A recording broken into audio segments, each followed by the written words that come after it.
Scoreme Solutions and Resurgent India Knowledge Series presents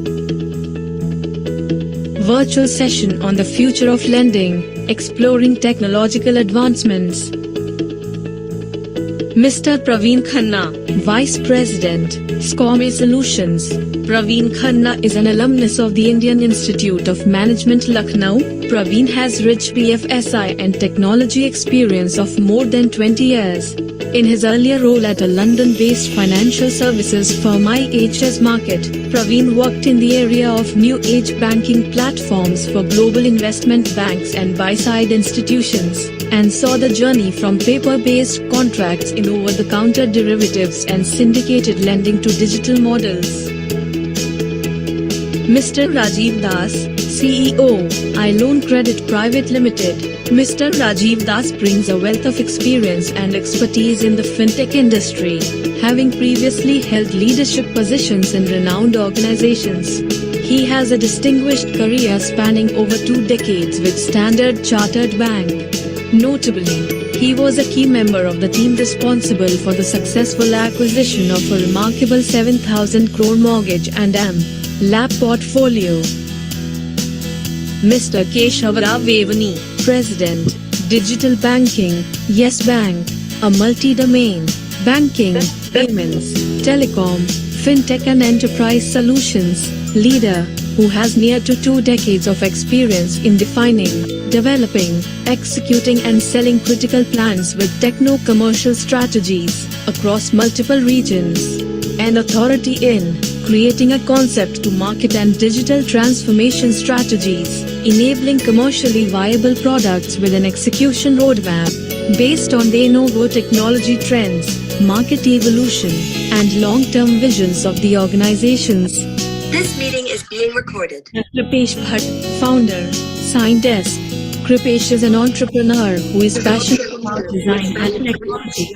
He started his career as an engineer at data, having worked in various domains such as telecom, finance, and marketing. He established his first startup in the US in the field of digital marketing. He has built and scaled HomeWarrantyReviews.com and Legal Desk, the most popular home warranty reviews website in the USA, and India's #1 DIY legal documentation platform, respectively. Mr. Prasanna Lohar, Chief Executive Officer, Blockstack.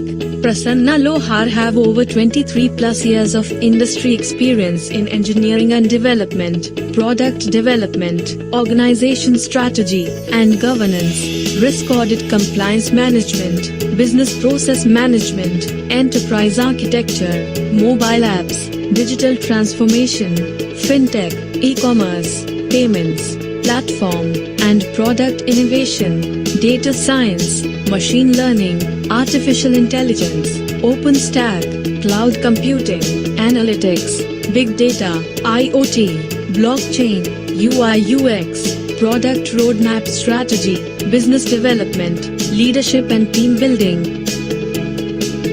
Mr. Vaibhav S. Joshi, co-founder, CBO and global head BFSI, IACRAT. Vaibhav is an enthusiast for innovations with a result-oriented approach, achieving product innovations within regulatory compliances.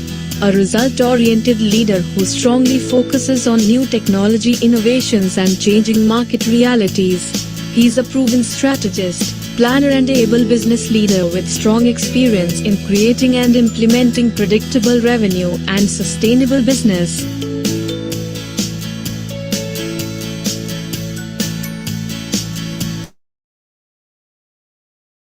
Hello and a very warm welcome to our esteemed panelists and our audience today on this session about the future of lending, exploring technological advancements. My name is Praveen Khanna, and on behalf of Scoreme and Resurgent India, it will be my privilege to be your host today. We are joined today by an esteemed panel of members from the banking, fintech, and financial services industry, and it will be our honor to learn from their deep domain experience and their journeys from physical to digital lending. Now, before I invite the panelists to share their views, just a quick highlight on the enormous growth of digitization in banking and the technological advancements. I broadly see 2 positive themes that are underway in India today. the investments in the physical infrastructure in the form of roads, rails, and airports, and the big investment from a digital infrastructure standpoint. Digital banking and fintech has become quite omnipresent today, right from wealth management, insurance payments, and of course, lending. The expected market size is growing from almost 2 lakh crores to 8 lakh crores by 2026 indeed. India now is the third largest in terms of the number of fintechs globally after China and US, and has the highest adoption rate at 87% as compared to a global average of 64%. From the first phase of digitization in financial services via the opening of the Jan Dhan accounts to the second phase via UPI, I believe we are now in the third phase of financial services, and this is being led by digitization and lending with the emergence of the account aggregators, the neobanks, and the loan service providers. And of course, the digital banking units that has been proposed by the government. Another very pleasing statistic is the rural internet growth, growing almost at the rate of 30% CAGR. And we now have reached nearly 400 million subscribers rurally in terms of internet. The AA model itself is being adopted and growing at the rate of 28% week on week. India's digital lending market, which was worth USD 270 billion for the year ending 2022, is expected to grow 5 times to almost 1.3 trillion. Banks themselves are making substantial headways in digitization. Kotak via the 811 app, SBI via YONO. ICICI has also introduced the InstaBiz app for MSME lending. Another very interesting phenomenon for India is the millennials and the demographic advantage. More than 50% of the consumers in India are showing preference and acceptability for EMI-based cards when it comes to shopping and for credit need. Overall, more than 3/4 of the borrowers now are being led by tier 1 and tier 2 cities, and with Gen Z millennials who are quite optimistic and buoyant about digital lending services. 52% of India's adult population is now digitally active, and therefore lending via the fintechs today stands at about 36% versus a 24% from NBFCs and 22% from banks. The mindset of the government and the regulator has also changed. Finance Minister Nirmala Sitharaman has recently announced several plans on digitization, the plans to set up a digital public infrastructure, the Agriculture Accelerator Fund. The government has also proposed 3 centers of excellence for artificial intelligence in top educational institutions, and then the access to open APIs, which has been a big blessing. Of course, challenges still remain, frauds from a lending standpoint, and those are some technological challenges, privacy concerns on data, the gap in credit access from an MSME standpoint. We have a pretty diverse panel today with senior members from the BFSI industry. So looking forward to hearing their views today. First up, I'd like to invite Mr. Rajiv Das.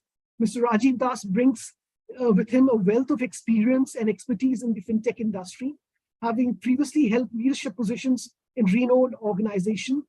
He has a distinguished career spanning 2 decades with Standard Chartered Bank. Notably, he was a key member of the team responsible for successful acquisition and remarkable 7,000 crore mortgage and land portfolio. Furthermore, also played a crucial role in overseeing significant audits conducted by RBI, including the BRR audit, the TCF audit, and peer KYC AML group audits.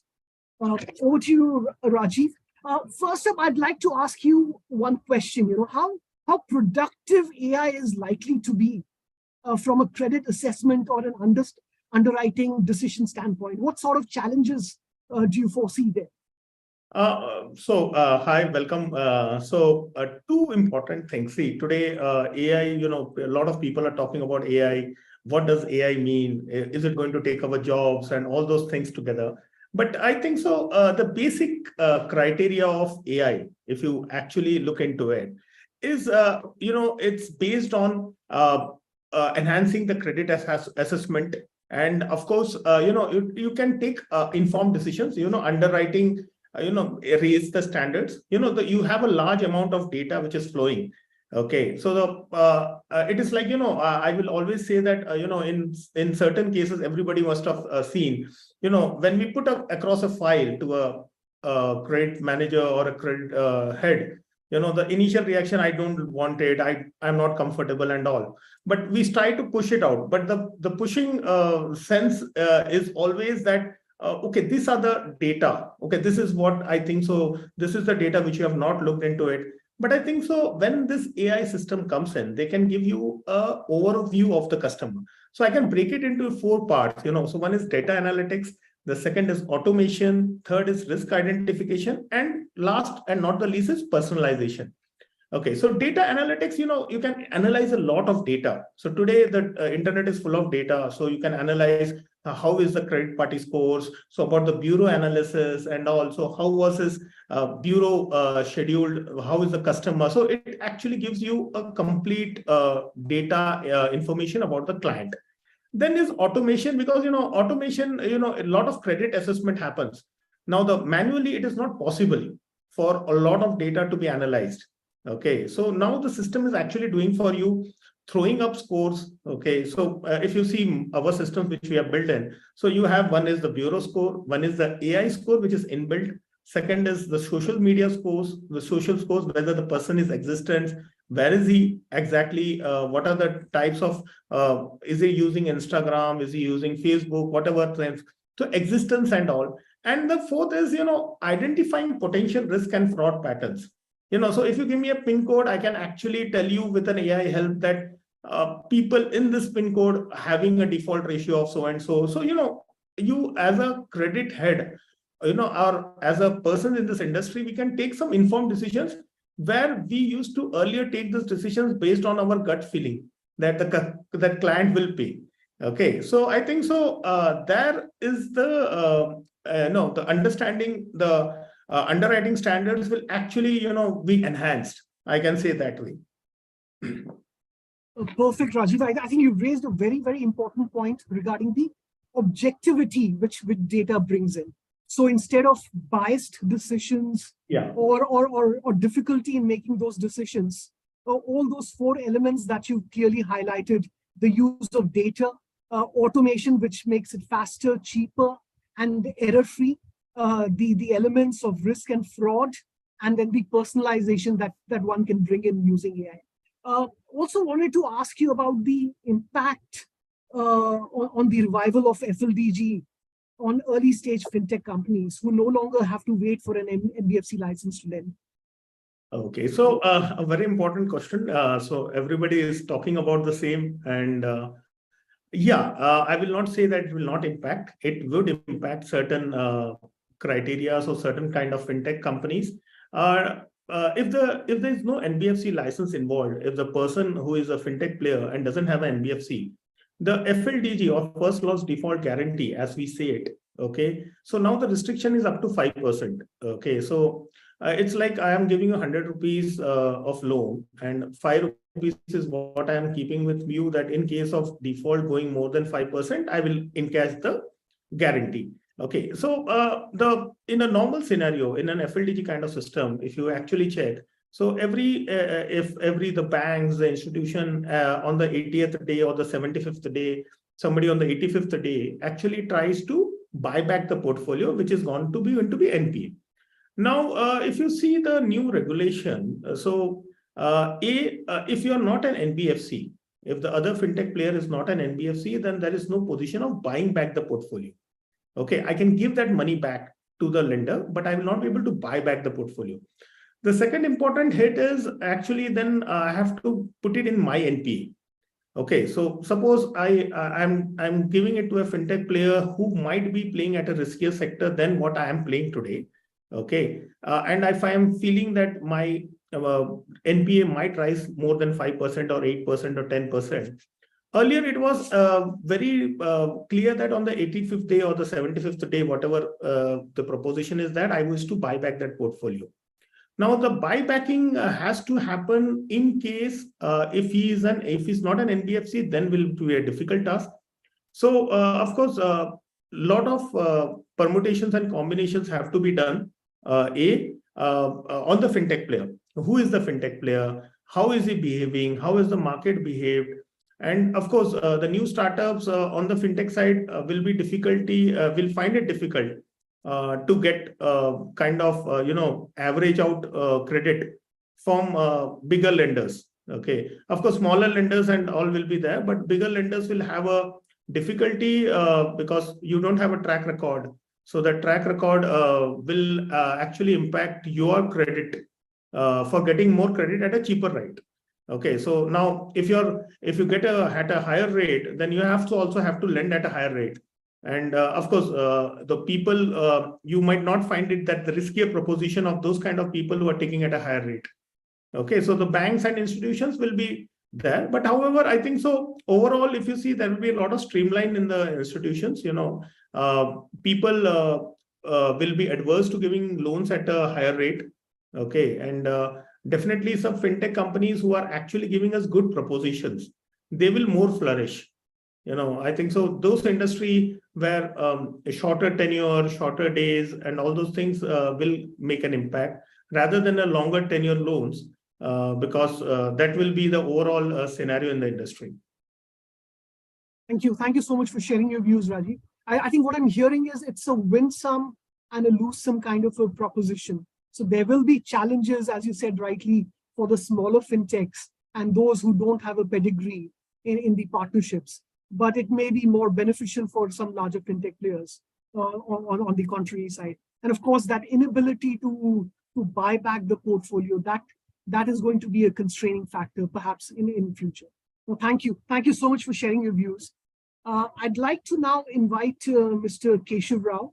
Keshav is a multi-domain banking, payments, telecom, fintech leader with almost 2 decades of experience in defining, developing, executing critical plans, an authority on creating a concept to market and digital transformation, and the market evolution from a long-term vision for the organizations. So Keshav, I want to ask you, what sort of challenges are banks and NBFCs facing in technological integration with fintech companies? You guys are able to hear me? Yes, Keshav. There's a bit of an echo. Just give me 1 moment. There's some issue with my laptop. Now it's perfect. Now it's perfect. Yes. Okay, you're able to see me now? Perfect. Perfect, Keshav. Please go ahead.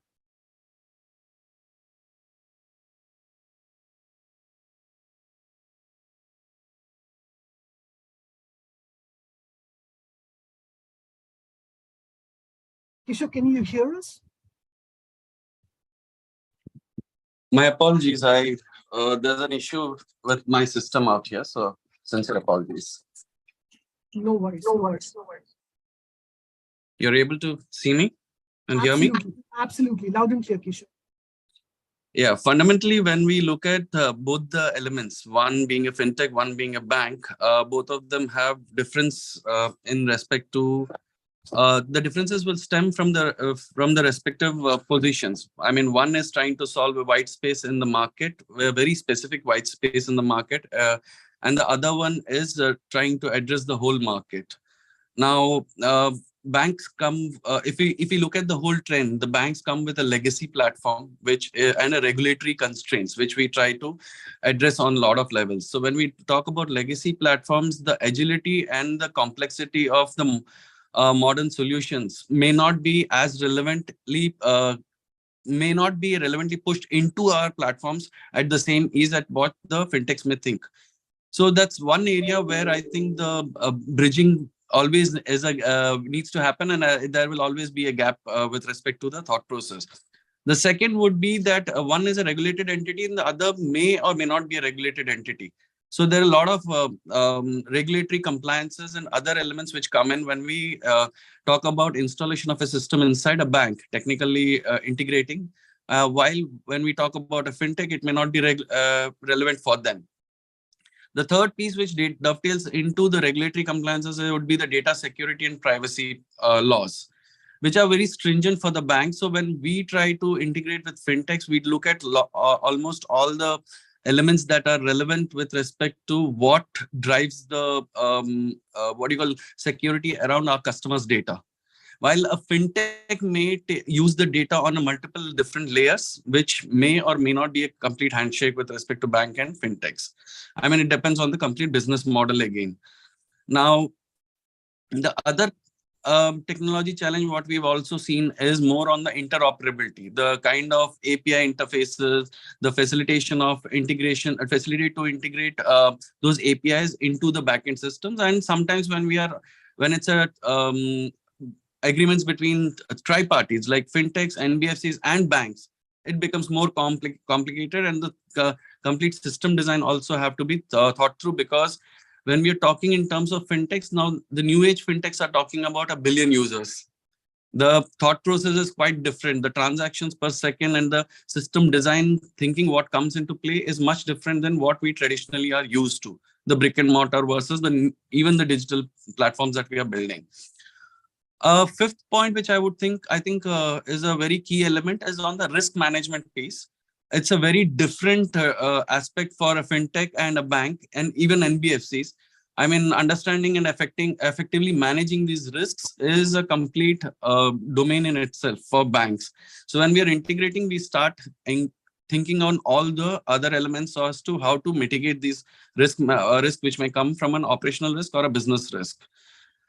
The most key fundamental difference what comes in a tradition, while integrating with startups, the fintech startups, would be the cultural difference.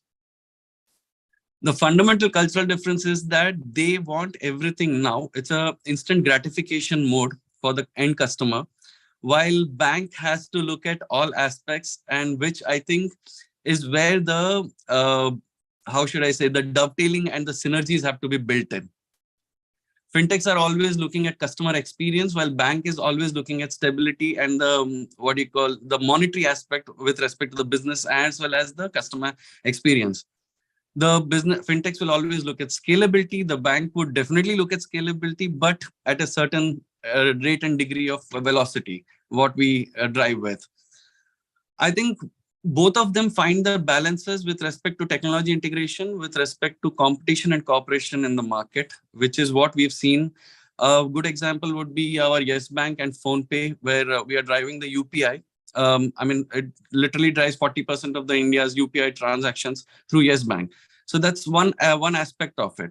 And the other aspect which I think will drive the relationship is the time to market. How fast how desperate and fast are banks as well as fintechs or NBFCs to deliver that particular product into the market? Perfect. Thank you. Thank you for sharing those views, Keshav. I think what I gathered, one of the most important elements that I gathered was culture. Culture will eat strategy any day, as the saying goes. And I think couple of other elements. I know all the elements were important, but I think data privacy is becoming very, very important, even from a fintech standpoint. I can say that from a personal experience standpoint. I think the risk management piece, what I understand is for banks, it's much more deeper and broader, but I'm sure the fintechs will also have to incorporate all of those elements. So thank you. Thank you so much for sharing those views. I also wanted to, again, ask you on the capping of the FLDG offered by loan service providers at 5%. It used to be much more earlier, right? Right. So just wanted to hear your views on that aspect as well. With respect to FLDG, I think banks have always been, very cautious as to whom they want to lend out to. Right. We have always categorized our risk portfolios, and we have always been very cautious as to whom we want to lend. Right. And that's because we have, we categorize the loan as on a high risk portfolios and low risk portfolios and medium risk portfolios. And what happens with respect to the FLDG piece is that it also comes with an asymmetrical financial information right now. When you look at the FLDG market, when we tie up with the loan service providers, they go into the market to service new to credit customers. So when you categorize this problem statement into three parts, one where you know the customer well and you can service them. The second part is where you may know the customer to some extent, you can still service them. Where you don't know what the customer behavior is, that is where you have to start taking calls. Now, if I have to technologically place it, on a layer as to how we will, this is a problem statement, and how we resolve it is on a technological level, where we say we derive the new age technologies, okay, with respect to how the data around the customer is being managed. So what happens is, when you take a customer data and you churn it, you get your imputed incomes, whether the person has the capability to pay, you get the customer information, you may get his demographic information, resident settlement, what you call stability scores. There are a lot of elements. What happens is you get a complete risk portfolio built for the customer. Now, based on that portfolio, we can decide what is the barometer of risk that we can take. Now, 5%, I understand, is a less with respect to the risk appetite for a bank like Yes Bank, but it may be good enough for some other bank. It depends on how much of balance we want to strike in the market. 100%, a fintech may come and offer 100% FLDG, but as RBI had termed it when they had done away with FLDG in August 22nd, it's an, how should we say, unsynthetic securitization. It is not a synthetic, it's a synthetic securitization rather, I would say. And which is exactly what we want to curtail, right? We want the security to be there. It has to be real, and it has to be based on what parameter, I mean, how much risk a bank can take. Got it. Perfect. And I think what I'm also hearing is, for the new to credit customers, you would want to use a lot of alternative data as well when you're doing the credit profiling. So use of that alternative data will be very, very useful when you're doing the actual risk assessment. It is. Eventually, what will happen is everything in the banks are moving towards the data analytics piece. I mean, when you look at a new to bank customer, it is who has a credit score, it's much easier. But a new to credit customer is much different, because he is in the field. He is not in the radar of any credit policies, I mean, credit bureaus. And how do you assess such customers? You have to look at his spending patterns. You derive some part of it from where he stays, what kind of what do you call the earnings does he have? Something on those lines we'll have to figure out. I mean, that's a complete exercise, data exercise in itself. Got it. Perfect. Thank you so much for sharing your views, Keshav. I'd now like to invite Krupesh, who is an entrepreneur who's passionate about design and technology. He started his career as an engineer at Entity Data.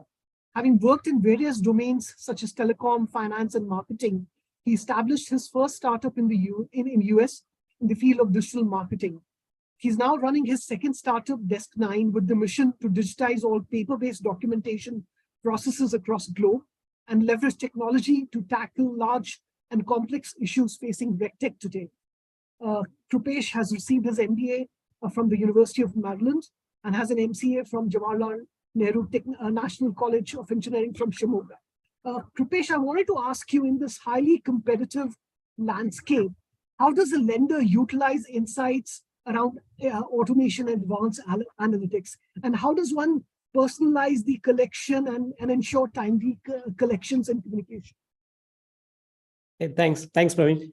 I think if you look at the overall landscape, right, in India, they say the black swan events do not happen often, but then fortunately or unfortunately, I think we have been experiencing such events at least every other year in India. It's starting with the demonetization, then the COVID, and then the UPI, and then the suite of the India stack technologies, right? So I think with so much is happening, which is kind of initiated the fintech movement and the digital lending, all of it. I think we are kind of past that stage right now. I think we are at a stage where we all look forward to as like what is the next wave of innovation? Where is it going to come from? If you look at the way that the space has evolved, right? It used to be that banks used to lend, and then financial institutions or the BFSI used to lend. But now we are at a stage where everybody is becoming a lending company, right? Including e-commerce, and then retailers, and then tech companies, including Apples of the world becoming lenders. So see what is eventually it's going to become, at least from the trends that I've seen here, and then based on our experience by helping many of the financial institutions digitize their onboarding and then document automation. There are two things, right? One is on the technology. Of course, there is no denying of the fact that you need to build a better borrower experience. Actually, you want to build a better borrowing experience, not a harrowing experience, right? So how do you build that borrower experience is through technology, of course. But the second piece is also the overall building that customer experience, right? While some of the retailers and then technology tech first companies primarily were focusing on customer experience first. If I remember, see, about a few months back, I had an experience with taking a working capital loan from a bank, and then also with the NBFCs. The experience was not really consistent, right? The experience that you get in one bank branch is totally different from the other. Experience you get from their mobile app and then the web app and then their customer reps or the bank manager, or even if you talk to a fintech or a lender, there is no consistency, and then there's the experience is consistently inconsistent. So I think we would have to use the technology now that there is no the depth of technology in India, right? You name it, I think we have tech stack available, starting all the way from infrastructure, digital infrastructure layer, to all the way till the state of the art customer experience and AI and the blockchains and then tokenization, all of that. So I think in this there's so much of noise, right? You don't want to use technology just because it sounds fancy. So I think basically I'm talking about this unification, right? How do you provide a consistent, how do you provide a better borrowing experience so that it's not just about working with the one lender, right? So when it comes to, if you look at the future of lending, in my view, it's not going to be about how effectively you use technology. I mean, that's a given. Everybody uses it, but then it's about how do you build that the seamless borrowing experience where many of the customers also in this space have started talking about 30 minutes of end-to-end, the time for sanctioning and then approving and then also transferring the money into these are of course multi-ticket items. So from there, I think it's going to be much steeper if the lending space is going to be about 40% of this this entire space is going to be dominated by non-BFSA segment. It is, of course, they're going to partner with banks and financial institutions. Then I think at the end of the day, it's going about effectively using the technology to build the best customer experience. So that's where the space is evolving into. Thank you, Krupesh. I think the central theme, what I'm hearing here is the borrower customer experience. That is central to success or failure from a digital lending standpoint. So I think given the advancement from an India stack standpoint, the access to UPI, the usage, I call it the Amazonization of the experiences, right? I mean, we're so used to using Amazon and the e-commerce apps. It is so easy and native for us now to use that we expect the same from a banking experience standpoint as well. Would you agree, Krupesh? Yeah, I definitely agree. I think the customers have changed and customers' expectations have changed completely. Right now, actually, if you have used Amazon and Flipkart or any of these the tech products, now actually, if you see a slightly inferior experience, then you feel that actually there is something that it's missing here. So that also kind of sets a perception, right? When there are multiple lending options available, then how would I choose my partner? So is it? I mean, traditionally the banks used to have that the relationship with their customers, where the local banks used to carry that role. But now it's not even practical for them to have the same the set of folks working at the same bank for many years. Right? I mean, people move, and then how do you create that that experience using technology and then using digital infrastructure, which is basically building that familiarity through the application, through the web experience, and then also through this entire the stack of technology that you use. So I think you're right. It's all about digital experience. And how do you personalize it as well? It has to be very personalized and specific offers to specific people. Yeah, I totally agree. I think that's there's a whole set of new technologies in the areas of the personalization, and then there's then AI will also come into play, and then how do you make all these things is come together. So yeah, the personalization now, I think fortunately now that we have all these data points for that will help us to build that personalization. But then at the same time, it's also fairly complex, right? You need to pay attention to a lot of things. It's not just about feeding your data to an algorithm and then like expecting this algorithm to do the magic, but then it has to be much deeper than that. So we would have to build the tech to ensure that it meets, especially in a country like India, when you build this for, let's say, the rural economy, right? I mean, typically these models are built in the West are based on certain assumptions, but then how do you personalize it? How do you customize it for in the context of what we are doing? Like, let's say about I think based on some estimate, about like 35% of the new customers, the borrowers are going to come from the tier 2 towns and then the rural areas. So how do you create that personalization for them, whether it's it's a local language, or is it about the ease of using the application, or making them understand with cues and then the visuals and then things like that. So just wanted to ask you a bit more on that, on what role could open banking play in this, on the products tailored to specific borrowers?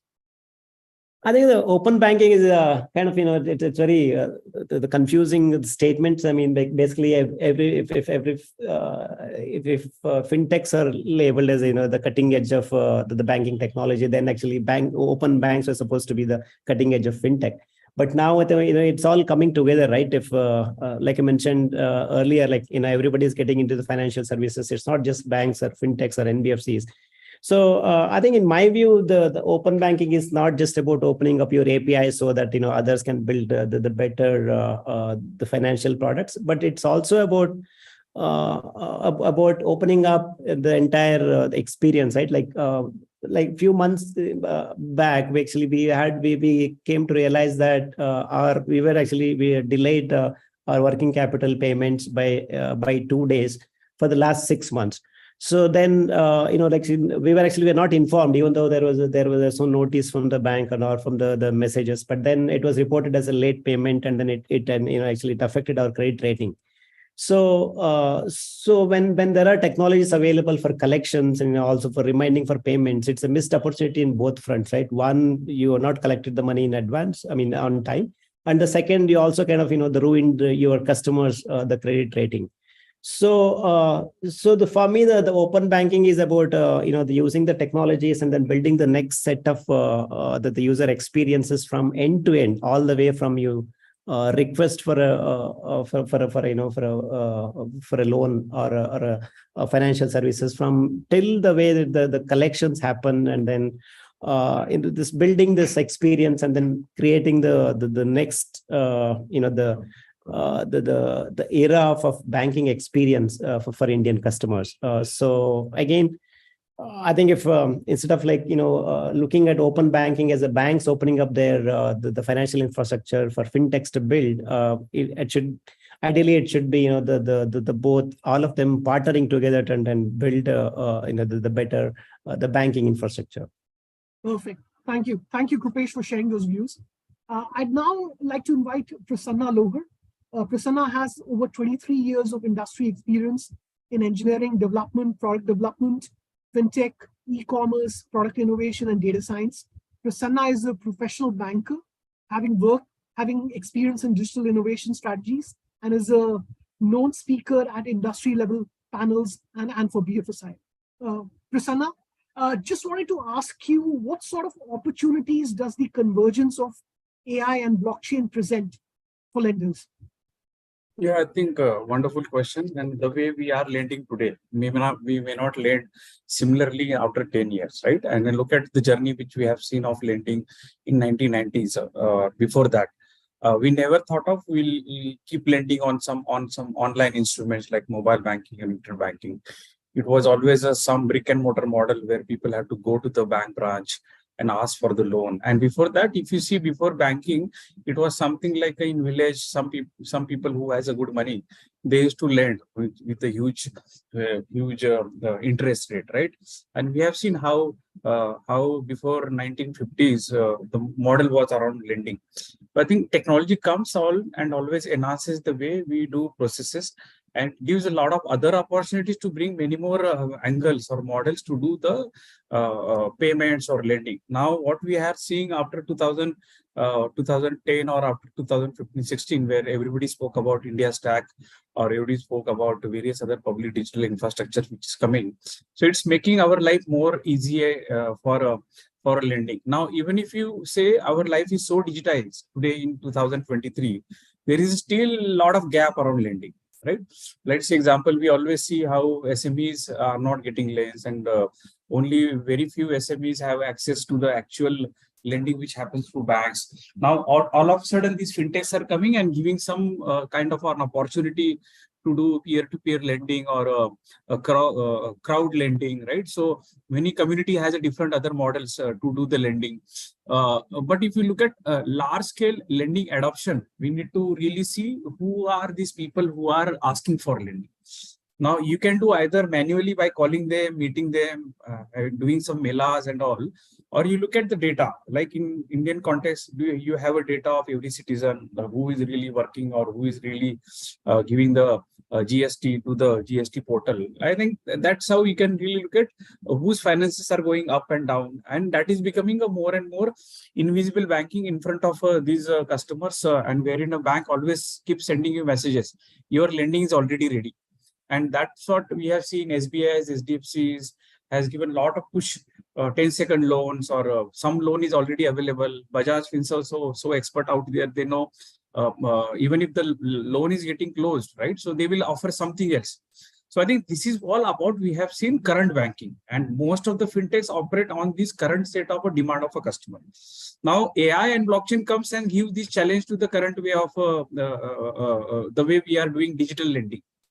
Right, so the AI primarily looks at, if you look at the journey, right, customer journey, how do I onboard a customer so easily?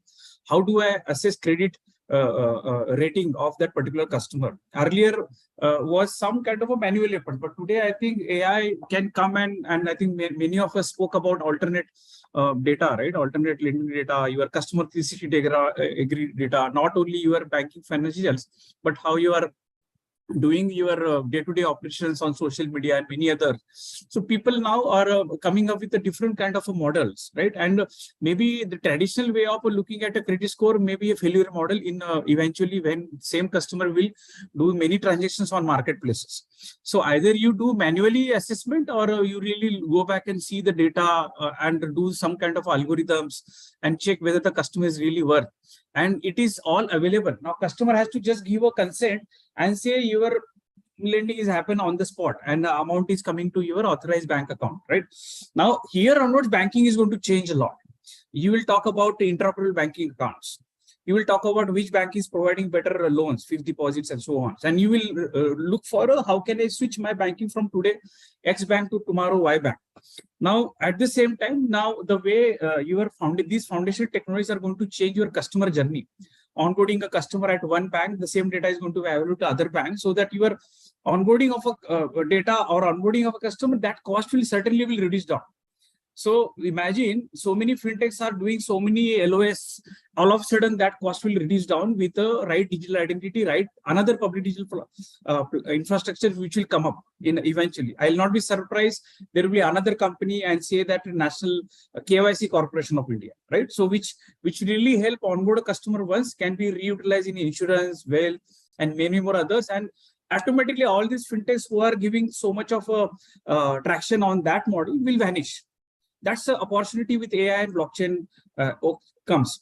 Now, there are many more other angles after onboarding of a customer. How are you assessing whether he's a worth customer? Is he going to pay tomorrow, right? Whether he's going to be NPA or he's going to be very good customer, so that we can offer him more. So that also you can look at many other data points and see whether these alarms, right, typical, which you'll see early warnings, whether he's going to NPA. I think that kind of enhancement we'll see with the help of big data AI together, right? But eventually, just to justify now, most of the companies will, like fintechs, will rely on some kind of a model where we have seen last year a lot of disruptions around digital lending. I'll not be surprised. RBI will ask all these fintech companies who are providing a pipe to the banks, come through account aggregator. Do not directly go to the banks, come through account aggregator, and imagine how this change will happen across the things. Now, when we talk about this public digital infrastructure and all of Aadhaar, or you talk about DigiLocker, and there are many more, PCR is going to come. So all of a sudden, life for those fintechs and as well as the end user is going to become more easy and easy. So it's an appeal for customers or appeal for companies who are creating a lot of apps or business model. Look at down the line 3 years, what is going to happen. For a customer, lending is going to be very, very easy after 2-3 years for SMEs and so on. And again, it depends upon country's economy also, how, or relevantly banks also how. But I think looking at RBI and many other banks, cooperative banks, I think lending will become quite a lot easy. We have already taken a drastic actions last year, and here onwards it will be very better journey for those fintechs plus bank combination, so-called open banking and so on. AI and blockchain will give lot of a liberty to many other angles which we have not taken care, right? So we spoke about onboarding, credit risk assessment. What is that we are going to do a personalized loan requirement for a particular customer, say could be anything. Now, while we are doing this kind of a lending today, right, where everybody knows how AI and this is going to help. Now look at banks, what they are looking for. They know enough ways how to lend, right? How to lend to the retail customer, home loan, car loans. Look at the other angle, why NPAs are happening, right? So a large scale company, their AI will come into picture and a blockchain will come into the picture. And there is sometimes there is a demand of a cross-border lending. We always talk about cross-border payment, but we never talk about cross-border lending. How can we do that, right? Is it really possible? Right? It is going to be possible. Today, the way we are collaborating with the multiple other countries on payments, down the line 5 years, certainly we'll talk about a lending also as a collaboration way. And there will be some another unified lending experience which will come, and we'll say ki customers in UAE can get a loan from a bank, right? in India.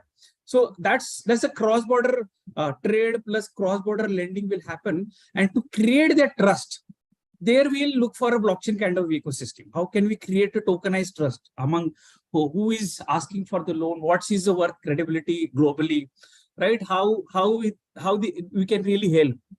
I think we need to look at these different models. Now go back in 90s where we not thought of lending it on based upon a score. You are standing in a Croma or you are standing in any electronic shop, you get any appliances immediately, right? People used to save a lot of money and buy TV, right? And now look at the journey when we are hitting 2026 or 27. What more models will come for a financial institutions? There will be different lending. It will be a lending like we have a paydays, one-day loan or those loans. People will get a loan against their digital assets. Right? What digital worth? I have so many tokens, or I have so many likes. I have so many digital assets. People or banks will look at what digital asset they have. So it's not only physical asset, mortgages against which I was doing lending, but people look at what tokens they have, what is going to be value for those tokens eventually, right? And which typically in an unregulated market is already happening. So-called decentralized finance, which is already happening, and people like millennials are very happy out there. Now, when we have to amalgam these models with a regulated environment, we need to adapt those technologies and with the regulated ways, which typically outside of India is happening, and certainly little bit it's happening under SEBI or those areas. But the way I look at RBI and my discussions, this is also going to happen. Imagine I am tokenize a particular 25 acre of land, and where I am inviting retail investors or a small, as well as a bank and as well as a government, right? Which gives a traction for a particular asset tokenization. And I am saying it is happening outside of India, and the way IFSC is supporting, how can we give a loan for 1,000 electric vehicles, right? Not only direct with the banks, but multiple banks side, their tokenization will come to a play. Or how can I give a loan against carbon credit score, right? How can I trade this carbon credit score to another entity which is outside of India? So I think all of these things require a lot of trust between entities. So you may feel that it is a little bit nascent, it's something new, may not happen. So again, you have to knock the door of a 90s and see what is happening today. So Understood. I will not be surprised, ships, aeroplanes, cargos will be invested by retail customers apart from banks, right? So I think when a marketplace comes in the play and where that opportunity comes, I think I'll not be touching upon those regular angle of how AI is helping for a credit score and many more other operational angle. But these are these new ways which are happening outside of India. JPM, Citibank, DBS are already doing these experiments with the mass and many more others. That's how I look at it. Now, last angle which I'll touch upon in the last 10 seconds. Central bank digital currency is going to be new form of money. Right. And now when you have a new form of money, there will be a new form of a lending also. Right. So example, so the way we have seen a lot of innovations on happening on UPI credit and many more others, certainly you will see new kind of models on a CBDC with a digital currency out there. And with interoperable digital currency, I think this cross-border lending can be many more easy. So I think look at the money movement from gold money to digital money to central bank digital currency. And this parallel road always helps to the customers how to create a new different models. So I think your personal loan, home loan, appliances loan, right? There are many more other varieties of loans will come into the future. So lending against crypto, lending as a digital assets, right? With all regulated ways are new ways to look at how things will change the business model, and it will drastically impact the fintech companies who are doing traditional lending today. We always say banks are traditional, but look at these fintechs are doing. They are just enhancing experience, but they are not looking how future customer is coming and knocking the door of the same bank or the same fintech. So there, I think AI blockchain will play a major role out there. Yeah. Sure. Thank you for sharing those views, Prasanna. Some very interesting ideas around monetization of digital asset tokens, cross-border lending. Some very interesting ideas, and use of CBDCs as well. Now, I'd like to now invite Vaibhav. Vaibhav is an enthusiast for innovations with a result-oriented approach. With 22 years of experience in the industry, Vaibhav has established himself as an expert in banking, payments, lending, spanning MSME and corporates. Prior to joining iCart, Vaibhav was the CEO and co-founder of EasyPay and has held senior roles at Equitas, Small Finance Bank, and Yes Bank. Vaibhav, I wanted to ask you, what are the steps needed to strengthen the monitoring mechanisms for LSPs and digital lending apps? Thanks a lot, Praveen. Before we get into what are the steps needed to strengthen the monitoring mechanism for LSPs and DLAs, I feel it is important to establish and understand why LSPs and DLAs as an entities were created during the last regulations that came out. Now, if you traditionally look at banking and whatever my banker friends Keshav and Prasanna spoke about, banking has been a very traditional brick and mortar kind of a business. Okay, it has been a very compliance, regulatory and risk heavy business. But still, when it comes to even the traditional banking or traditional lending, we used to have two entities other than the bank. The first entity was a banking correspondent, and the second entity was a DSA. Okay, I'm sure all of us get at least 3-4 calls in a day from various entities. I get 5 calls in a day from Bajaj. Sir, loan chahiye kya? Okay. Now, these are typical, DSAs. Okay. The work of the DSA is lead generation, customer acquisition. Okay. Then comes the role of a BC, which actually goes one step ahead, and it actually goes ahead and not just does lead generation, but it does customer acquisition. It does loan monitoring, loan servicing, and so on. Now, if you look at the DLA and the LSP, it's the digital equivalent of the same. A LSP is nothing but what a BC used to be in the brick and mortar format, and the DLA is nothing than what a DSA used to be. Okay, a digital lending app is just a medium, a digital medium through which the leads get generated, and an LSP is the digital counterpart of a BC who will go on for customer acquisition, monitoring, servicing, and so on. Now, having established these facts, let's understand why it is important in a digital world. Okay, see, RBI is very clear when a when a lending is being carried out with a consumer or with an entity, what needs to be established is that two very critical things: A, compassion or care or empathy needs to be displayed. Okay, and B, excessive behavioral traits cannot be followed from a recovery perspective. Okay, so the first thing that the regulator said was the key facts of a agreement needs to be established very clearly when this thing needs to be done. Fortunately, in the case of a DLA and LSP, what also happens, Praveen, is, being digital in nature, a lot of data points are already available, which are captured by these apps in their other forms, which can be used as a lot of security enablers as well. Why it is important to establish that is, A, the risk of fraudsters coming to safeguard the regulated entities who are actually passing on the loans through these DLS and LSPs, and B, also important to safeguard the consumer or the entity who is actually taking the loan from this DLA and the LSP.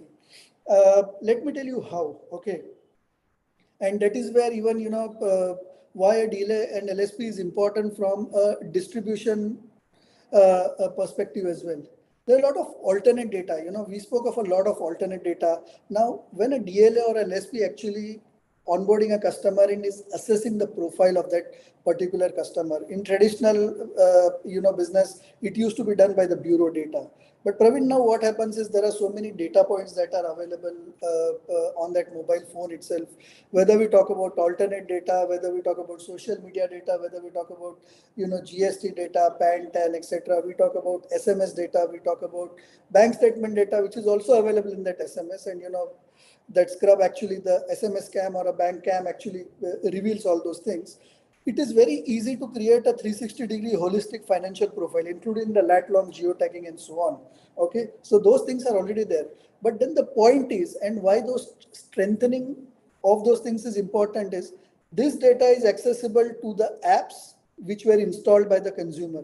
But has the consumer specifically given an explicit consent to that app for that data to be shared for any loan providing or not? Okay, so there is the question of data privacy, there is the question of data security over there. Okay, and that is where I feel that one of the most key important points that needs to be established is the data privacy bill. The Data Privacy Act is most important. Then comes the consumer literacy, because capacity building of the consumer is extremely important, whether it's a consumer or an entity. Okay, I'm sure everyone present in this webinar, when they install a new app, they just scroll through the terms and conditions and final tick and I agree. And bingo, that's it. You are given access to your entire life to that particular app. Okay, I think if these basic things are followed, technologically, we have already reached to a level where all the data touch points are there and safeguarding can be done. Certain regulations will definitely help, and not just regulations, Praveen. Successful execution and monitoring of those regulations. Understood. Vaibhav, just quickly wanted to ask you on how much weightage should be given to alternative data. I know there's an audience question also on this. Since you spoke, if you ask me honestly, yeah. So let me answer that. Honestly, if you ask me, okay, in today's world now, being a career banker myself, and now I'm on the fintech side, Let me tell you, alternate data is far rich and far more powerful than the bureau data. Okay. In the MSME sector, there are 63.5 million MSMEs in the country. There are 42 million SMEs in the country. Okay. And, if you try to do a primary survey, you will realize that out of this, probably only a fraction of them have GST. Okay. And that is, if they don't even have GST, what kind of a bureau score are they going to have? Okay. Now, there is a lot of NTC populace that is present over here.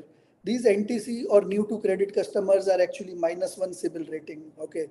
Now, when this -1 CIBIL rating actually go to take a loan, what happens is the regulated channels cannot offer them or do not offer them loan. And that is where the power of alternate data comes in. Now imagine a shopkeeper, imagine a FMCG distributor who is sitting out of Darbhanga in Bihar. Okay, and that distributor is doing good, 8 to 10 lakh worth of business every month. Annually he's exceeding 1 crore worth of business. But because of his NTC profile, he's not able to get access to funds from the regular channel, regulated channels, and then he has to depend on the local sahukar. But the alternate data, okay, where his business invoices, where his regular payment of those invoices to his distributor from supplier from where he's taking that his supplies, just that data, plus what sort of properties he has, what sort of a pin code he's staying in, what sort of asset he owns, what sort of even an AI driven video of his shop which actually captures the inventory and then calculates using AI that, hey, his shop at least has 3 lakh or 2 lakh worth of inventory kind of a thing. So all this usage of alternate data, his social media scrub, where it can say that he has been on a Facebook or an Instagram for the past 15 years. He has been staying at this location. His electricity bill, which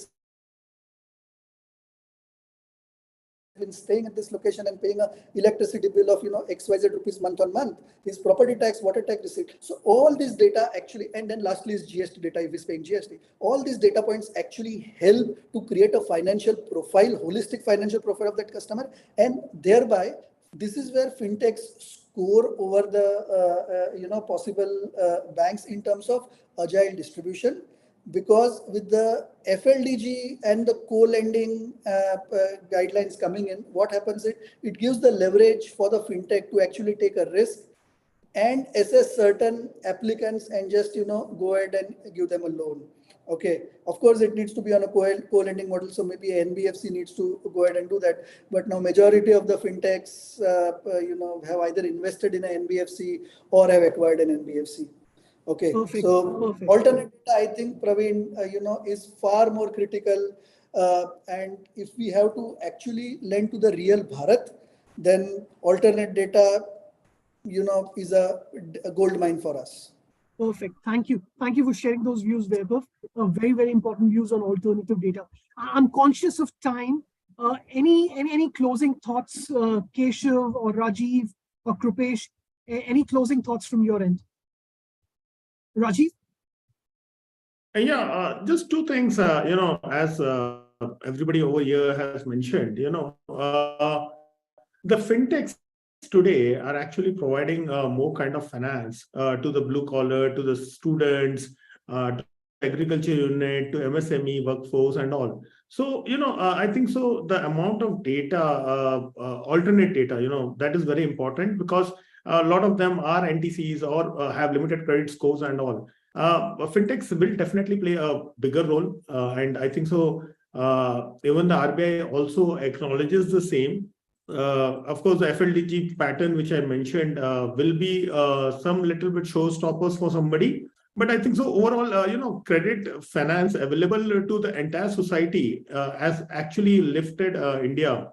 Because, the access of credit, as he mentioned in a place called Darbhanga in Bihar, which would have been a far thought thing for him.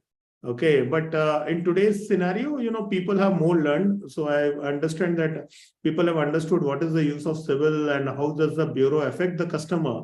I think so the people over there will be more thoughtful of use of their credit, because you will not get the credit limit again and again. So they will be more cautious of payments towards banks and other institutions. And if there is a proper technology enabled while giving reminders and all, I think so that will actually enable the new people to get credit easily and payment timely, because that is very important in today's scenario. Perfect. Keshav, any closing thoughts from your end? Keshav? Or Keshav, yes. Or Krupesh? I think more or less everything has been conveyed from all the panelists. When we talk about whether it be on the customer acquisition side, whether it be on customer evaluation piece, and whether it be on the capability to repay.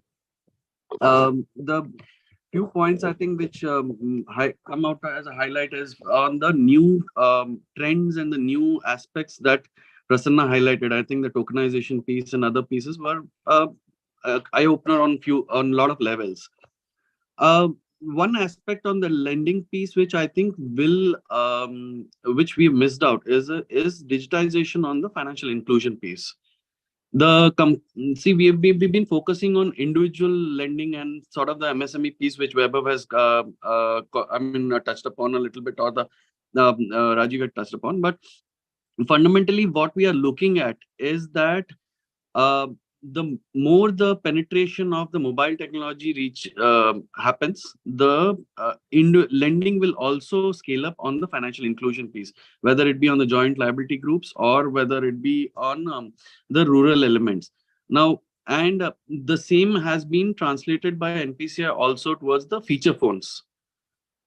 So I think the transition from how should I say, from a simple banking brick and mortar to a card to a how should I say, a mobile phone led banking is also reaching the feature phones banking, which is there on the rural segment. And that also is one aspect of the lending which will eventually drastically change. Perfect. Thank you. Thank you, Keshav. Krupesh, any closing thoughts from your end? Yeah, just one quick point about the credit experience, right? I think the DigiLocker has been one of the areas where about like 13.7 crore population has access to DigiLocker, and then KYC has been a perennial problem building some of these use cases. I think that's something I think the many of the financial institutions can look into, and also the overall, I mean, in terms of the retail, and then using the alternate data point. Someone also had a question, using the GSTN and then the alternative, the data available either through tax returns and then GSTN and then other methods. I think there are APIs that are available now. I think that's something tech stack can be built on top of that. Perfect. Thank you, Krupesh. I'm conscious of time, so I want to thank everyone for taking some time out today and sharing their views. Very, very important highlights today. I think some big takeaways from my perspective were around data analytics and the use of alternative data. Of course, the progress that we made in automation and the customer experience, the centrality of customer experience from a digital lending or a digital payment standpoint, the impact of risk and frauds, personalization of digital services, the elements of tokenization that Prasanna spoke of. And finally, I think the partnerships between the fintechs and banks will be central to driving the technological advancements and really enabling financial inclusion from an India perspective. I think those to me were my big takeaways. Again, thank you so much for your time again. And until next time, it's bye-bye for now. Thank you. Thank you. Thank you. Thank you.